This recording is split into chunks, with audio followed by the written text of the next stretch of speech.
નમસ્કાર, હું છું આશિષ દરજી. તમે જોઈ રહ્યા છો એસએમએ ન્યૂઝ. જોઈએ આજના સમાચાર. ડીસામાં વડાપ્રધાન નરેન્દ્ર મોદીની જાહેર સભા યોજાઈ. મોટી સંખ્યામાં કાર્યકર્તાઓ જોડાયા.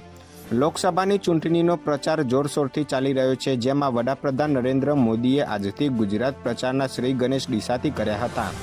ડીસામાં બપોરે સભા હોવાથી સભા મંડપમાં મિસ્ટિંગ કુલિંગ સિસ્ટમ લગાવી લોકોને ગરમીથી બચાવવાના પ્રયાસ કરવામાં આવ્યા હતા.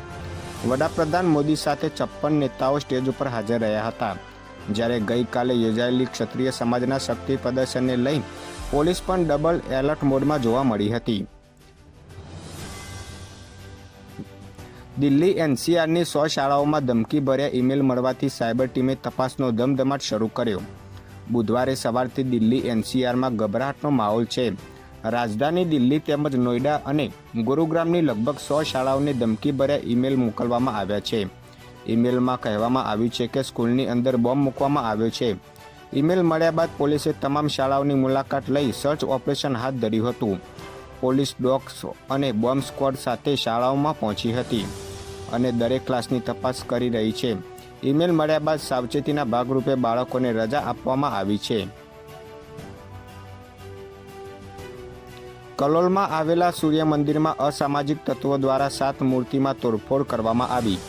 કલોલ શહેર હાઈવે ઉપર ઉત્તર ગુજરાત સોસાયટી પાસે આવેલ સૂર્ય મંદિરમાં અજાણ્યા અસામાજિક તત્વોએ પ્રવેશી તોડફોડ કરી હતી, જેના પગલે ભારે ચકચાર મચી જવા પામી હતી. મંદિરમાં તોડફોડની વાત ફેલાતા ભક્તોના ટોળા ઉમટી પડ્યા હતા. વાતની ગંભીરતા સમજી પોલીસ પણ ઘટના સ્થળે દોડી આવી તપાસ હાથ ધરી હતી. વડોદરામાં જોય ઈ બાઇક કંપનીમાં ડ્રાય બેટરીમાં ઓવરહીટિંગથી ભીષણ આગ. ફાયરની 10 ગાડી દોડી ગઈ. 3 શેડ બળીને ખાખ થઈ ગયા હતા.